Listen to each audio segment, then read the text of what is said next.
There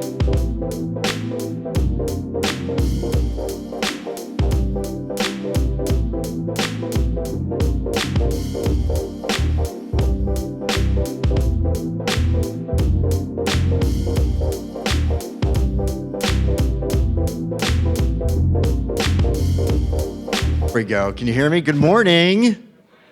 Welcome on this beautiful Saturday morning to the 23rd Annual City Lit Festival.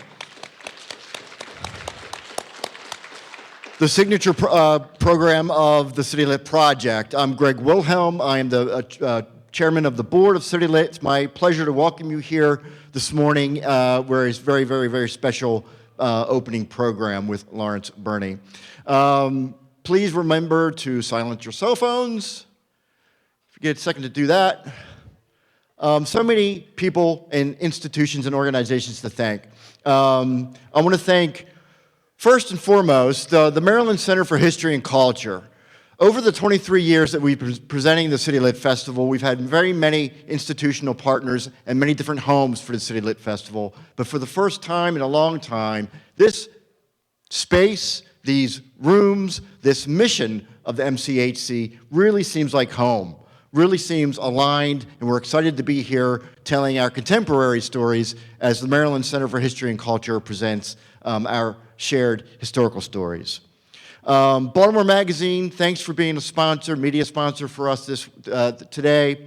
And a big shout out to a new sponsor, Fulton Bank. We're really glad you're here with us all day long. Thank you so much. And of course, Maryland Humanities, and that's why we're here today. We're here to celebrate the most recent announcement of Maryland Humanities, One Maryland, One Book, and it is Lawrence's book that we'll talk about in conversation here today, but talk a little bit more about what Maryland Humanities is and what the One Maryland, One Book program is all about. I want to introduce for a few brief words from Adichie Desai, who is the program manager of this for Maryland Humanities.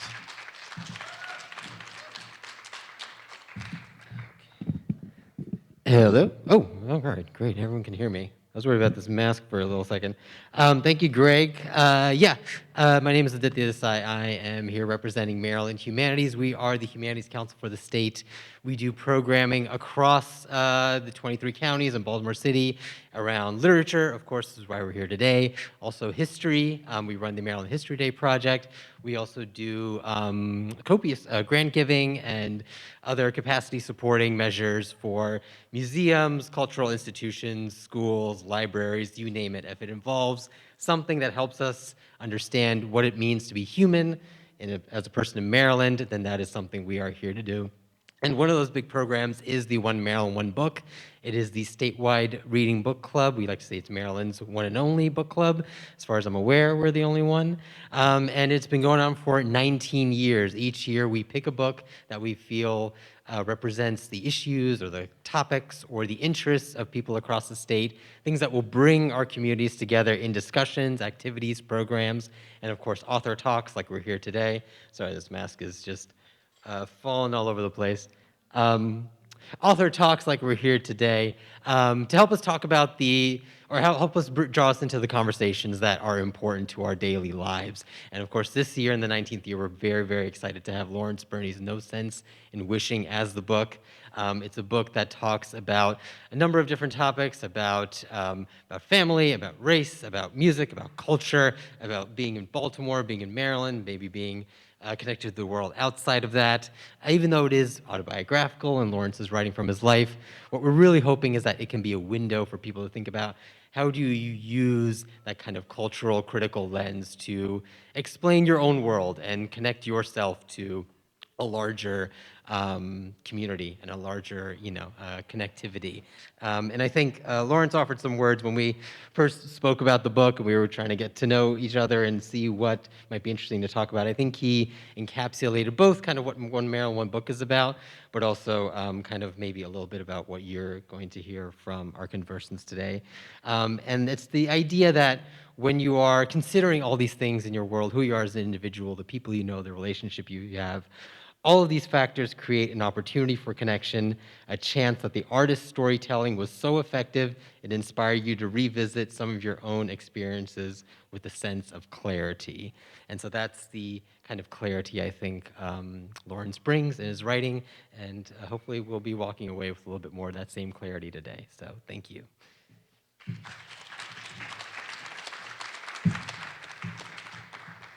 We have programs going on all day long today, so take a look at your program and avail yourself to what else is going on. Like right now, simultaneously, if you're a writer over 55, there's a program happening in the Carey Center, I do believe.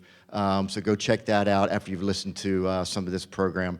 And I'm really, really excited to introduce our guest of honor and the person that they're going to be speaking with.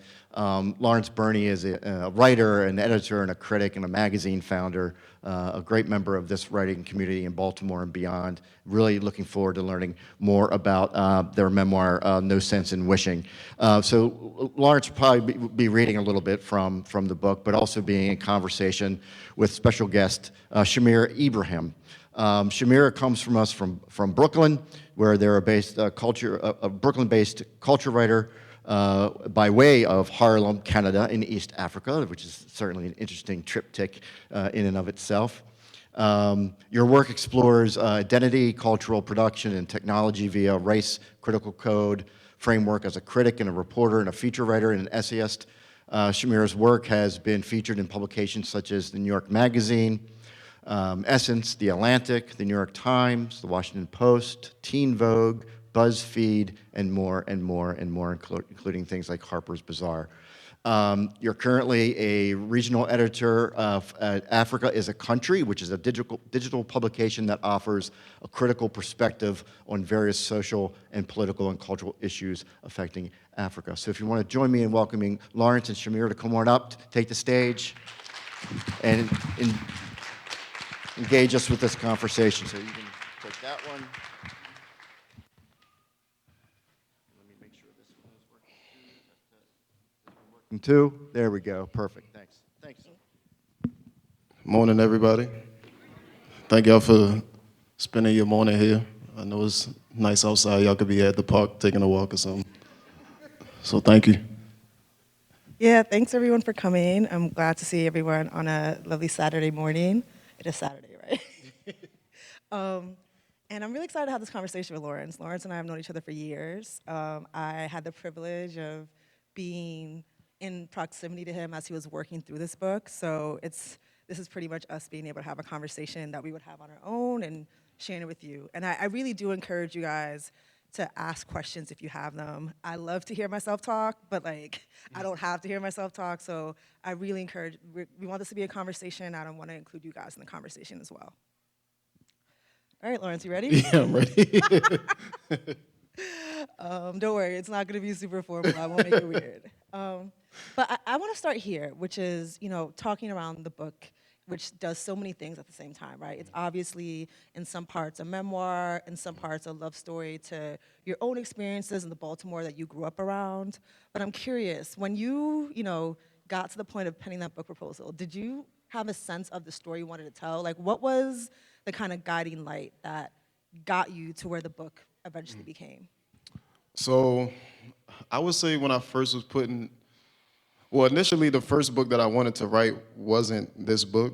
I initially wanted to write a book about club music and specifically about Miss Tony. If anybody from Baltimore is familiar, Miss Tony is like a legendary figure within the Baltimore club community. And I started doing research for it. I started interviewing people, and maybe a couple months into it, I realized this is going to take extremely long. And just track, because Tony passed in 2003, so it's like finding family members and finding old collaborators, which I was successful to an extent. But then I kind of went back to the drawing board and thought about a lot of the writers that I admire. And a lot of times their first books are either memoirs or essay collections that kind of bring people into their world. So I figured maybe I should follow that blueprint. But as I was kind of formulating what that might be, I kind of just leaned on what we're culture writers. We write about music. We write about diaspora relations. We write about race and culture and how they intertwined with one another. And I thought that as I kind of look back at my own experiences, I thought something that could pull everything together is thinking about the particular moments in life where I came in contact with any form of cultural production that had like a lasting impact on me. So, you know, we all remember like that first album that we listened to that like blew our minds as like a teenager and made you think like, oh, maybe I want to be this now, or maybe I see the world differently, or this artist sees the world the way I do and I haven't experienced that through music yet. Or like a film that you see that kind of shifts like your perspective on life. So I started thinking about all those moments. And it wasn't really that difficult to identify those moments because I think we all just naturally remember what had the most impact on us growing up. So a lot of the things that I wrote about in the book are probably the most formative experiences that I had. So I don't feel like I had to dig super deep because I know like, for instance, like listening to Lupe Fiasco as a teenager, like that, I think listening to him actually did change my life. Like how corny, I know that sounds extremely corny, but coming in contact with his music as a teenager actually did kind of shift my path. And that was like that was probably the first essay I wrote, and that was in my proposal. So yeah, I just kind of leaned on the things that I knew for sure, like these are things that kind of like inform the adult that I will become. And you definitely see like your skills as a culture writer and critic come through the way that you thread different topics, right? But I think what stands out about this is that it's remarkably personal, right? So, you know, as journalists, as magazine writers, we tend to study a subject. We don't tend to allow ourselves to be the subject. So what was it like for you to have to do that kind of self-examination and actually put yourself in the center of the story and not be on the margins intentionally? I I wanted to have a balance. So even though it's funny, like reading reviews of the book or seeing how it's categorized, a lot of times it's categorized as a memoir, but I didn't. That's not how I conceptualized it. Like I really just looked at this as an essay collection of like, you know, certain moments in life. But I really tried my best for every essay to maybe start with a personal story, but to zoom out and look at something, and to critically look at something cultural. So I feel like I wanted to remain a music critic in this book. I wanted to be a film critic. I wanted to talk about, you know, offer social commentary on like just Baltimore, the DMV, or just the diaspora in general. But honestly, just reading other people's memoirs helped a lot, or other people's essay collections. Like I think about like Thick by Tressie McMillan Cottom. That was like really important for my like research period for writing a book. Uh, the Cook Up by my homie D, who was in the crowd. That was really influential for me. That was about a decade ago now. No disrespect. It was a decade ago. Damn. It was.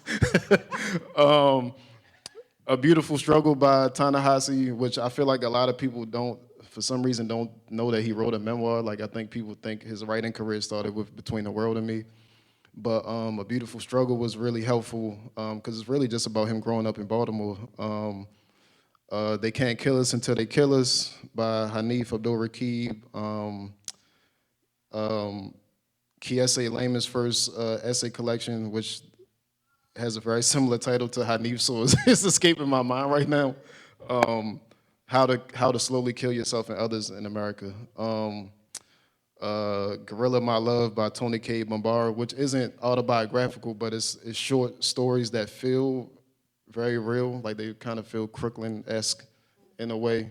So really just reading other people and how, like I think the toughest thing for me, or the thing I was focusing the most on throughout this process, was to write personally, but to not emotionally vomit. And I think that's kind of like a hard balance to strike, where it's like I want to share my story, but I don't want to just, it has to contribute to the larger like point that's trying to be made. So I only utilize my personal life enough to drive a point home. Well, I think that really came through. Like, I thought one of the best, like, the continuous things for me was your sincerity and your honesty in it, right? So when you talk around Baltimore, a place that, you know, everyone who knows you love dearly, right? You you talk in depth around, what you love about the city and what shaped you, but you also talk really honestly about the complications and the nuances, right?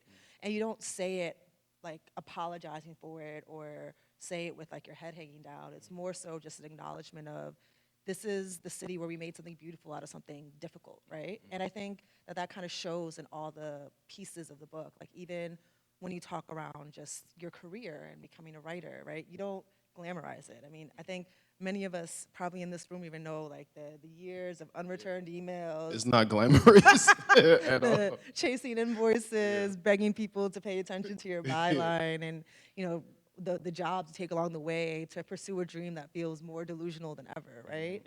And I guess I know you talk about just like using your personal life to connect to a story without being emotionally vomiting, like you said, but how was it for you to like really sit with like the beautiful struggle of it all, right?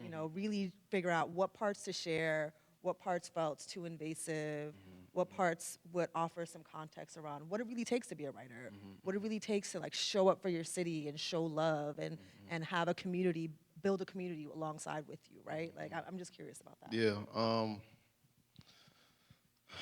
I don't know. I mean, I think I've always tried to be as honest as possible, like in my work, and I think like I don't know the way that Baltimore was discussed on the internet and just like in media, it really bothers me. It always has, and I think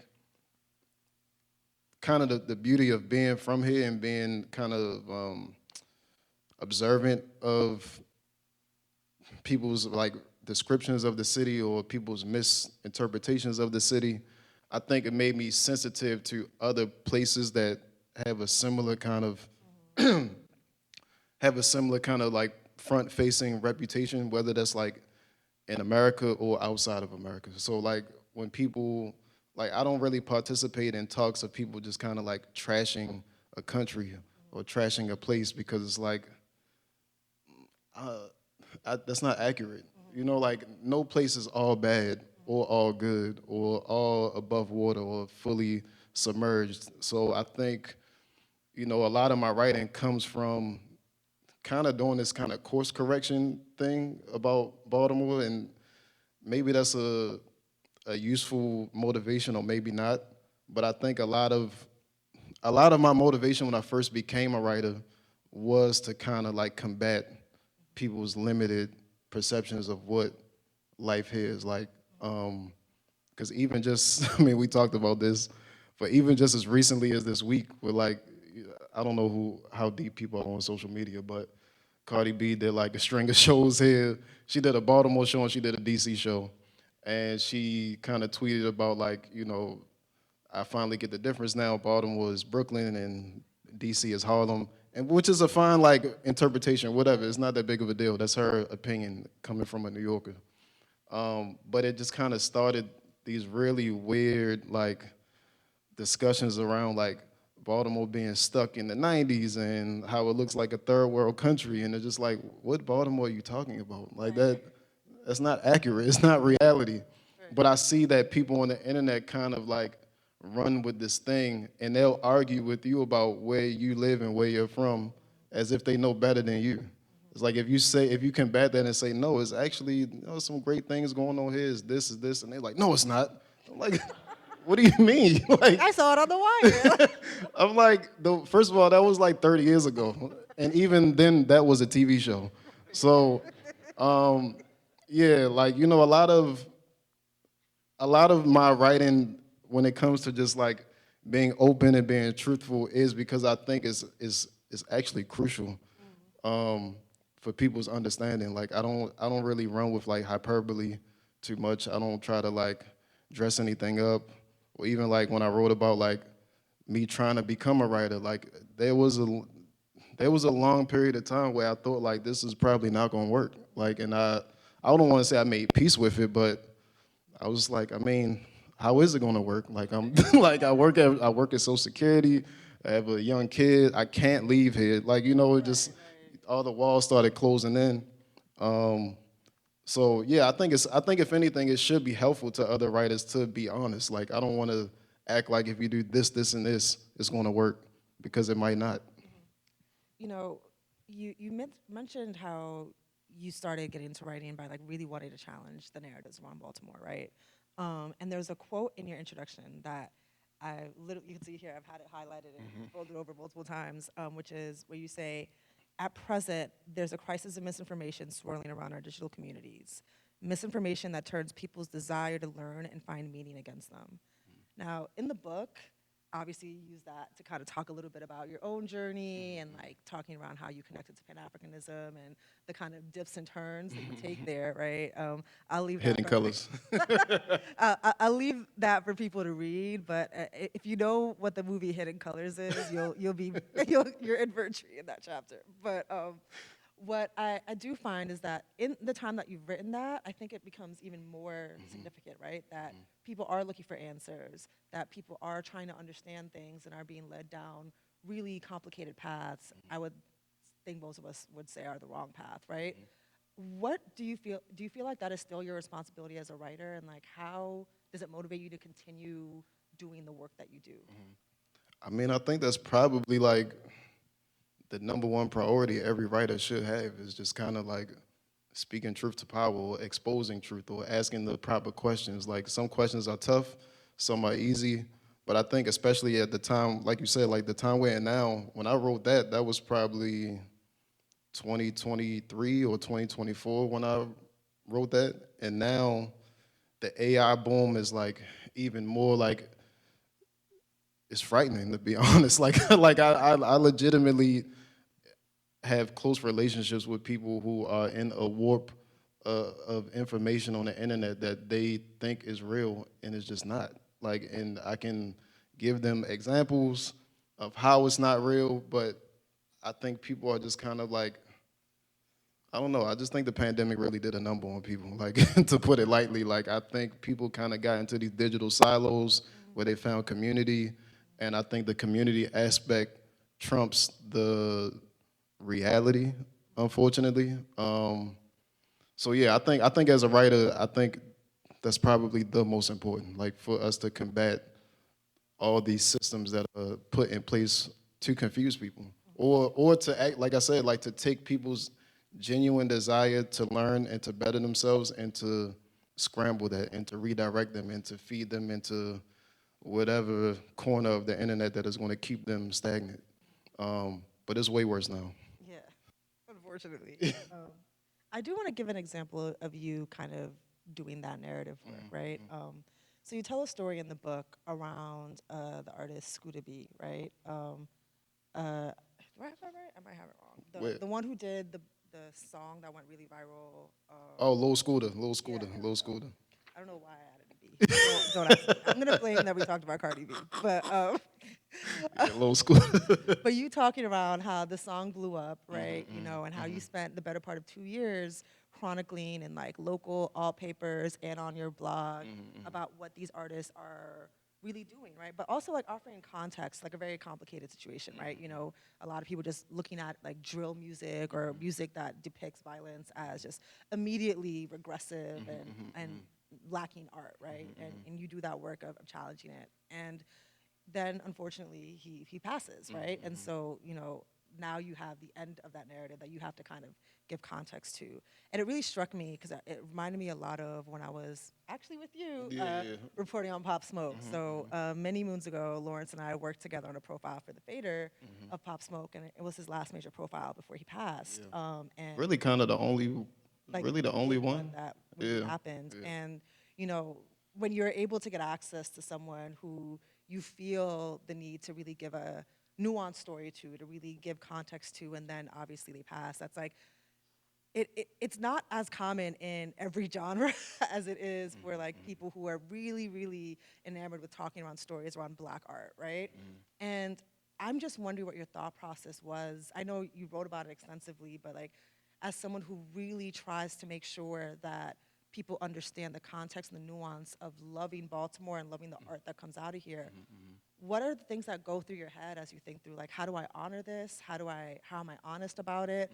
But how am I not, you know, insulting their memory by offering, you know, kind of Right. like platitudes and stuff. Right. I really just try to be as balanced as possible.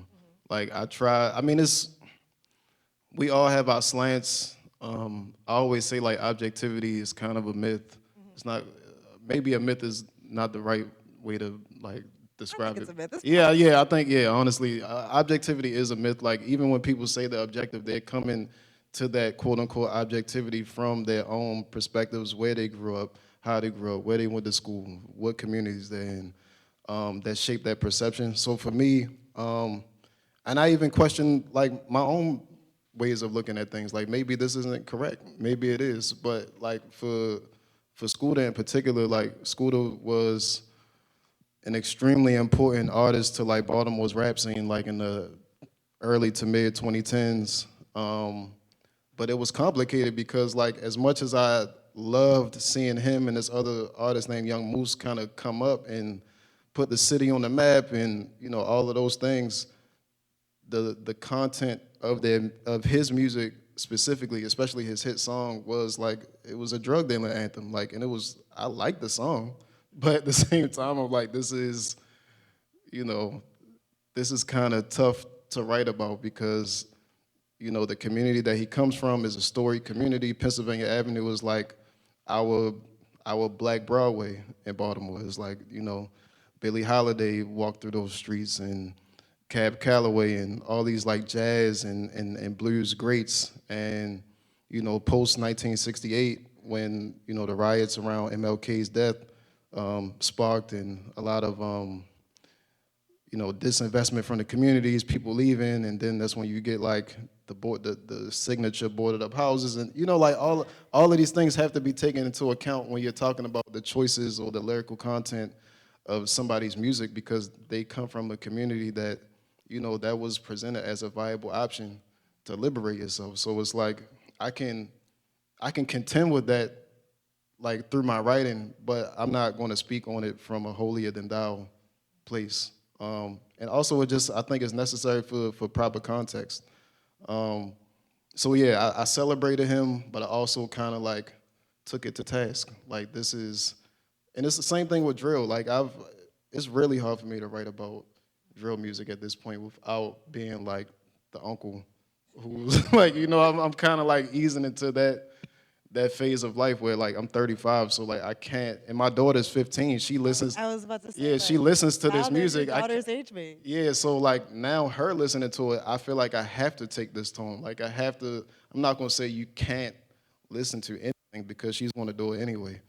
But if she's playing it while I'm in the car with her, she's getting a 3-minute A lecture dazzle. about like this music is cool, but what this is talking about is pretty dark, and this Right. is why it's dark, so on and so forth. So I think I don't know. I think it's just like moving through life and your perspective just changes. Like I kind of like being able to not only look at my own path, but even people like you or Andre or any of our writing friends just kind of see like the subject might stay the same, but our perspective changes as we get older. Yeah. And I actually like how you navigate just even a differing perspective of Baltimore, right? Like you write a lot of your early experiences and you revisit them as like understanding them through the perspective of like you becoming accustomed to the arts and things like that that you wouldn't have realized when you were a kid, right? Like talking around, you know, watching Gil Scott-Heron perform, you know, like your family being musically involved, seeing the art of Tom Miller. But you also talk about like learning Baltimore through the perspective of your own daughter, right? So, you know, seeing through her eyes what that looks like, what that feels like, how that's like a whole different Baltimore than what you know. And so now I'm gonna be nosy about you as a dad, but like, what is it like rediscovering the city through a child's eyes, you know, with Yeah. the, you know, benefit of experience and being able to see what, you know, unfolds for your daughter? I just think like the way kids exist now is so completely different than people even, you know, I'm born in the early 90s. Like that wasn't, I mean, it was a long time ago, but not that long ago. But like I at least got to experience a lot of most of my childhood, honestly. I experienced that pre-social media. I was outside all the time. Like I had to be forced to come in the house. Um, and her experience is kind of just not that. So like their experience is almost digital first, even if they exist in the physical world. I can't even explain it. You know, like I feel like her experience is localized by like the culture. Like she's very into like the local rap scene, and I take her to concerts. I let her go to little parties with her and stuff like that. Um, but I feel like their culture is still informed by what's happening on social media. Like it's not like she didn't grow up in a community the way I grew up in a community. Like I grew up on a small block where like my aunt lived on that block and my grandmother lived across the street on the same block and my cousins lived around the corner. It's just a completely different reality. So yeah, it's just different. I want to talk a little bit about that block, right? So you talk a lot about this block called Ramona, where you spent a lot of your childhood at, revisiting that block years later, connecting to people from the area, and then discovering that there was like a photo book made, right, called The Block. Yeah, called the block. Really that really captured actually like a time capsule of that time of your life. Um, I know you talk about it extensively in the book, but I would love to hear you talk a little bit about what discovering, a photo book like that did for you at a time when you were trying to figure out your own artistic life and what that looked like, right? Yeah, so when I think from like ages 8 to 14, my family lived in the Bel Air Edison neighborhood, and it's called Northeast Baltimore now, but back then we just said East Baltimore, but it's real territorial now. But it's in it's in Northeast Baltimore, and it's probably my favorite neighborhood I ever lived in. I lived in a couple neighborhoods, but that one was like every household had multiple young people in it, and we all just loved hanging out with each other. And I think around the time I was going into the ninth grade, my grandmother lost the house, and it was devastating for me because I thought like this is my community for the rest of my life. Like I was so in it, where I couldn't imagine life not in that community. But we all moved. My mother was living in Morgan State in a neighborhood called Northwood, and then my grandmother moved not too far from there. And I would stay in touch with people from the neighborhood. And the high school I went to was a couple people from my block there. But the connection that you have in a neighborhood is completely different than one you have in school. So, and it's like I said, it's pre-social media. So I'm not staying in touch with people as much, even if I go around there from time to time. And then just everybody just kind of like went their own separate ways. And then after my first year of college, which was in Brooklyn at LIU for a year. We'll talk about that. Yeah, I was in Brooklyn for a year, and my real close friend DJ, who I went to high school with, I didn't know that he grew up on Ramona Avenue. We lived, it's only a 2-block long street, and those two sides interact, but like we also had our own things going on. So it's like we knew all the same people, but for whatever reason, we didn't know each other. And I saw him post about it online one day, like on MySpace forums or something, while I was like in my dorm at LIU. And then I hit him. I'm like, yo, you live on Ramona? He was like, yeah. And then we kind of had this whole back and forth, like, you know this person, you know that person. And then the summer after that freshman year, I went and pulled up on him. And, I saw a lot of people that I grew up with, and we kicked it for a little while. And as I was leaving, he brought me this book. Like you said, it's a book called The Block. And the subtitle is Baltimore City in Black, White, and Gray. And he was like, yo, I want you to hold on to this book. My father made it. And I started, before I got in my car, I started flipping through the book. And as I was flipping through the book, I started seeing photos of my friends from that block. And that was trippy enough, but it was also from the time that I lived in the community. So it was like my memory frozen in time from when I was part of the community. So it's like everybody as I remember them. So like 60% of the people in that book were people like I played outside with or went to elementary school with or, was my first little girlfriend on my block, or it was like all these little puppy love and nostalgic overload. And he let me hold on to it.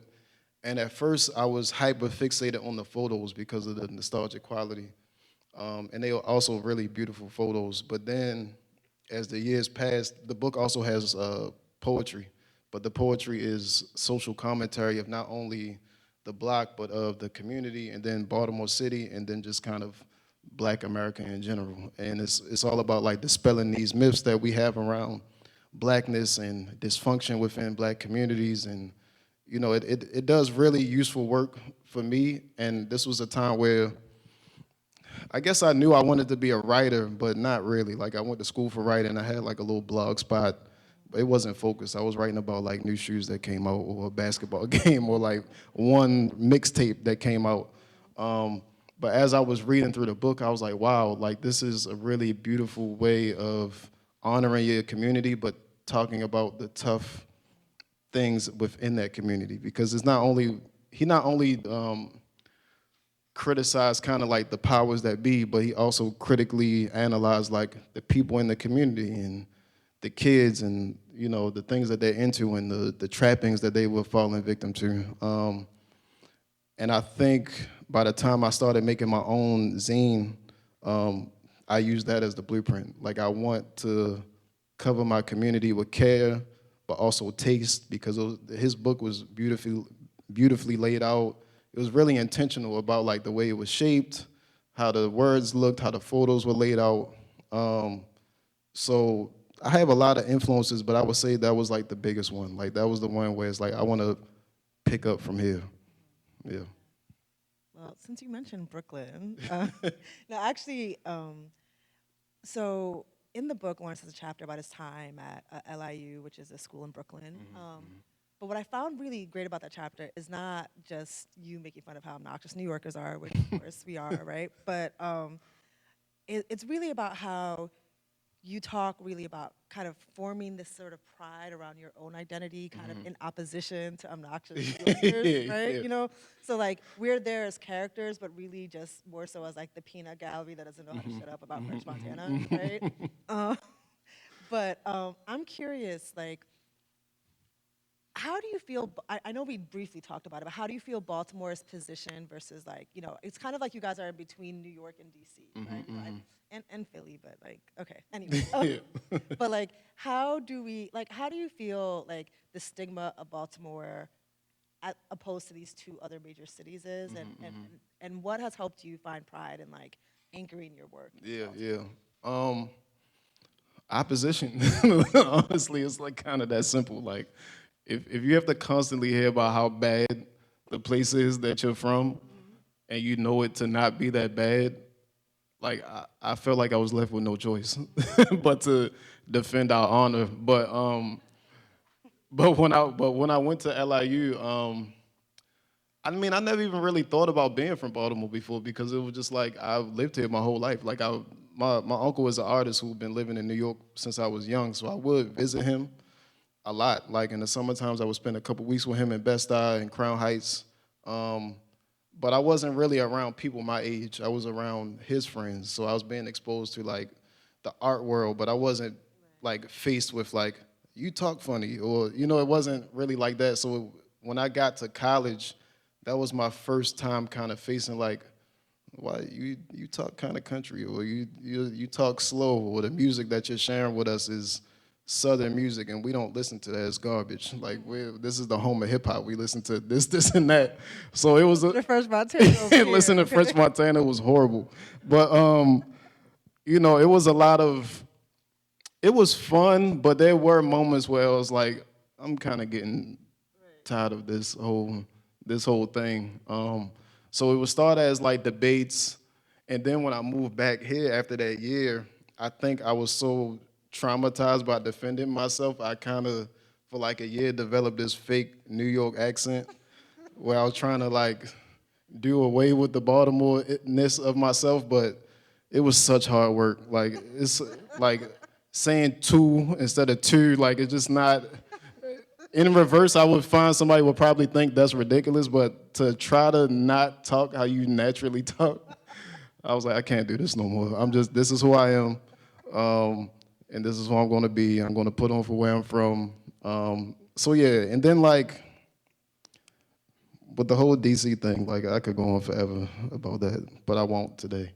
But they're just as bad as New York sometimes when it comes to, it's actually way worse, actually, because like we're neighboring cities, so it's always this kind of, in their minds, Baltimore is the little brother of DC that's like whatever, but I don't think anybody here ever even thinks of it in that way. It's really social media that kind of made me angry at people from DC, because before that I didn't feel anyway.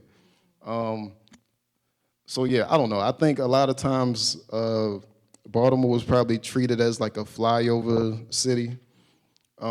Even sometimes when I look at like national news, they'll like, you know, how, like they'll label every city on the map. They just won't put Baltimore.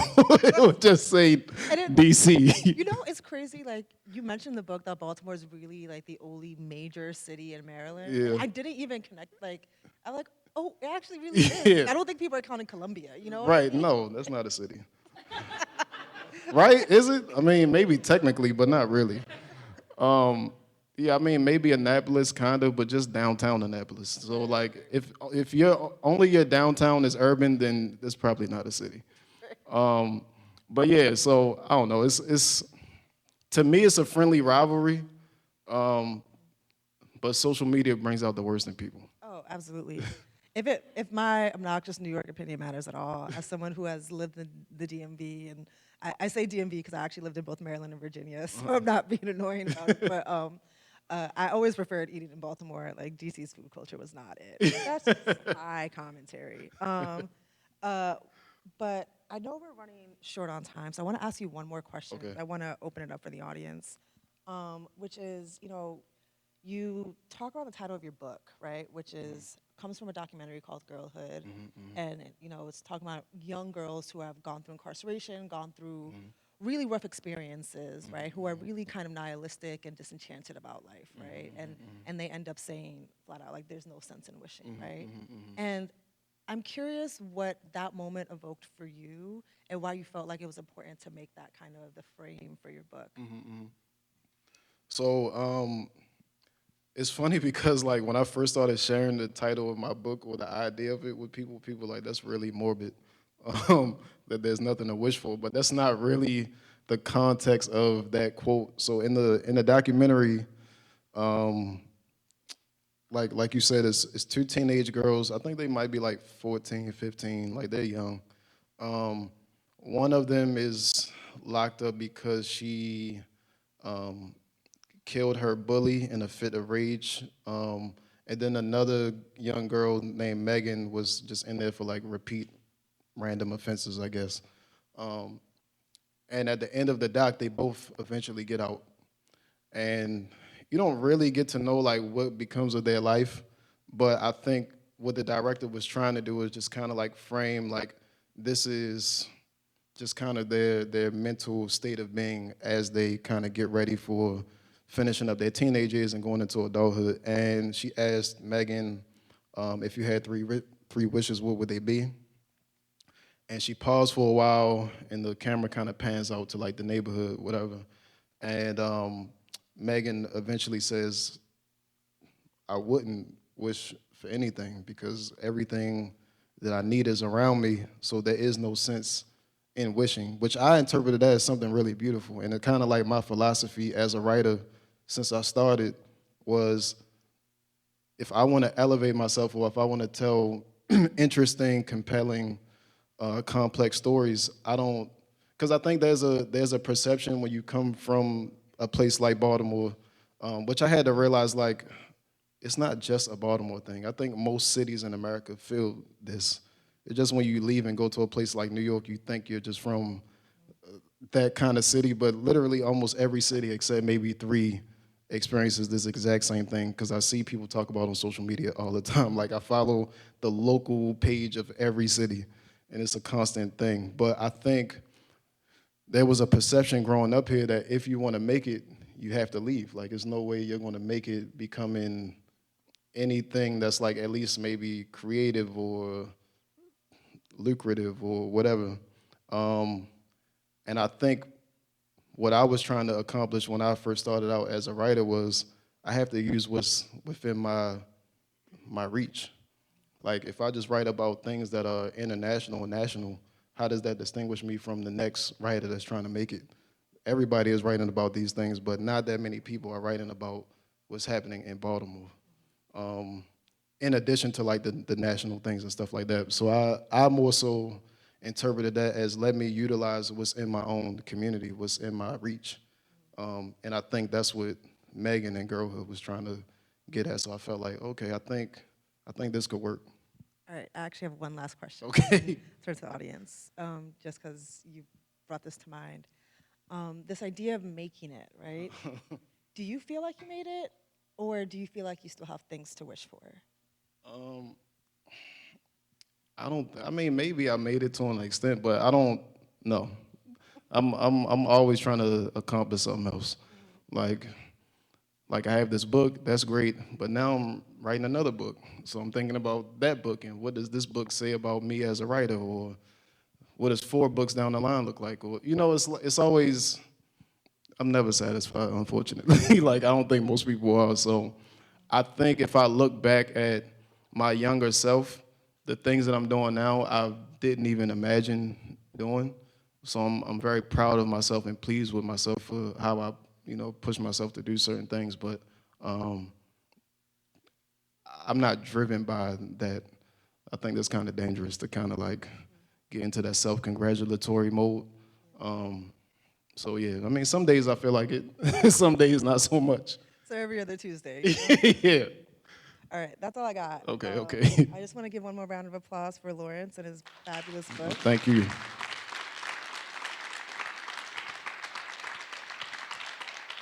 And thank you all for humoring us. I really encourage all of you guys to ask questions if you have any. We have a few minutes for questions, please. I'm going to pass this mic around, though, because we're recording this session. Questions? Yeah, there you go. Don't mind using that. Thank you both for this conversation. It was really lovely to listen to. Lawrence, I have a question for you about your relationship to revision. Could you talk a little bit about how you maybe thought about revision as a writer before the book and what writing such a big thing like a book has taught you now on the other side? Sorry, let me make sure I understand that correctly. You're asking, well, I'll just answer as best as best as possible. I think the way I feel about writing now, I think I feel this, like I still love it. I'm very much like, I think more ahead now instead of just like the project in front of me, which I think can be useful and not useful sometimes. But I think also just like on a day-to-day, my revision is kind of daunting. I feel like that I'm trying to kind of switch the way I write, because I'm one of those writers, and I don't know if you're like this, but I edit myself as I write. And I find that that's useful sometimes, but sometimes it's stifling. Like I kind of envy writers who talk about their process where they just kind of like vomit whatever is on their mind for like 2 hours and then they go back and edit. But I'm one of those people that like, I will write 2 sentences and then I'll be like, that's not a good sentence. Let me go back, I'm gonna change this sentence, and then I'm gonna get to this sentence. And I feel like by the time I get a paragraph, I've probably been writing for literally 2 hours. So that's on a day-to-day where I'm trying to like figure out myself as a writer. But kind of looking like to the future, like I gained so much more respect for people that just do anything after writing a book. Like I feel like before I wrote a book, I was maybe more quick to criticize people that like, made an album or put together an exhibition or made a film. And I'm a critic by nature, so I'm still critical, but I think the grace that I have for people now who have like dedicated themselves to something like daunting and like cathartic and just kind of bleeding yourself onto a page or to an album or whatever, my respect level is like through the roof at this point. Thank you. Yep. I saw Dee's hand first.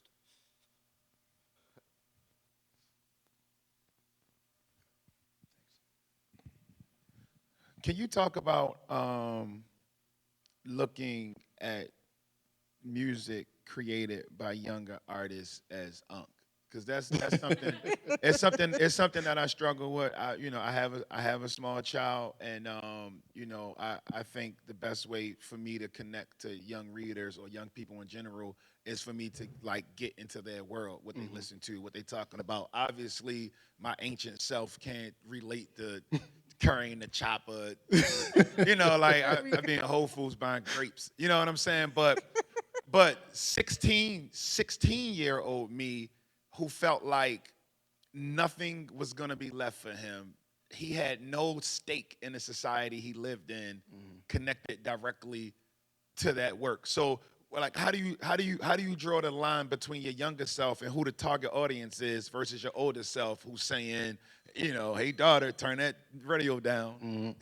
I think I think I just never try to come at it from like a place of judgment. Like I think I'm always trying to make sense of it, but I think the cool thing about getting to this place of life, which I've been feeling maybe for like the past 2-3 years, is recognizing cycles. Like I think I'm now getting to that place of life where I recognize like, oh, I experienced this the first time it happened. Or even with younger artists, like now I'm starting to listen to artists who are like 21 and 22, and all the way up until I was probably like 30 or 31, I felt like I related to that, and now I feel like I don't. Like the emotional tone of the music is not how I feel anymore. But I think it's refreshing to know that this is just kind of like how life moves. Like when you're young, there's a lot of younger artists and I listen to a lot of music. There's a lot of younger artists now that I listen to that I don't necessarily like their music, but I like learning about their emotional compass. Like if there's a consistent thing happening emotionally for kids at this point, I like kind of compiling the music and learning about it. And then just Aiden, my daughter being 15, is kind of like a cheat code because the music that she listens to is so emotionally like when like the R&B that she listened to R&B from the 2000s and she thinks that's old music, but she'll listen to R&B or like Rod Wave or Mariah the Scientist. And these are people who are like almost performatively emotional, in my opinion, but it appeals to the teenage turbulent emotions. And it made me realize like, oh, all this music that we were listening to this whole time is really geared towards the emotional compass of a teenager because nobody feels things stronger than them. Like they're upset about things that I would never be upset about. So I think if anything, it's like Nothing will change your life after you watch a 12-year-old sing their heart out to as a man. Right? like she be in the shower like listening to like Ashanti. I'm like, where did you even find this song at? Like I didn't play you this song, or like Fantasia, and it's like really feeling it. I'm like, what do you know about what she's singing about? But I think teenage heartbreak and emotions are that intense. So yeah, I think if anything, I really just kind of like to be updated to know, and it's useful when you go talk to school. I know you know, but when you go to schools and stuff like that, my secret weapon has been just knowing about the music, or even kids knowing that I've interviewed artists that they think are cool. Usually, like they'll just kind of be staring at me blankly, and then I'll be like, I interviewed Young Boy, and they're like, okay, I'm gonna listen to you. Yeah, yeah. We have time for one more question, I think. There you go. So I sat down with a young black woman about 10 years ago, and we were just talking about books. We're both from Baltimore. We both really liked writing. I asked her what her favorite books were, who were her favorite authors, and then I was going to tell her mine. And with the exception of this gentleman down there, D. Watkins, there wasn't one writer or one book that was on both lists. It was completely separate, like two separate cities, two separate worlds. Now, hopefully that was an anomaly. But I'd ask you, first of all, were you exposed to Baltimore writers from all over Baltimore, or just from your particular, community? And do Baltimore writers have a responsibility to work together to make Baltimore literature kind of universal within our realm, as opposed to, as you said, territorial? Well, I mean, I just think Baltimore is it's a segregated city. Like I'm still, as an adult, well, maybe not so much now, but like throughout all of my 20s and even the first 2 years of my 30s, I'm still discovering things outside of Black Baltimore that I just literally didn't know existed. So, and I think that's just a microcosm of American life in general. I think a lot of times if you go to, like, the elementary school I went to was 100% Black. Everything I learned about was the Black reality. And then as I went through school and went through schools that were more diverse, they were still predominantly Black. And I probably started learning, I mean, I read Huckleberry Finn and stuff like that, but that, I mean, I guess that counts. But that's just like a curriculum thing. Watch But John Waters film or two, you know? I didn't know who John Waters was until I was an adult. Like, I think it's that separate here. Like, even I still get tripped out by just like the two sides of Greenmount, where like I stumbled upon Guilford as a teenager cutting school one day, and I could not believe that this street that I grew up around my whole life had a neighborhood tucked behind it that I would argue probably most Black people never saw before.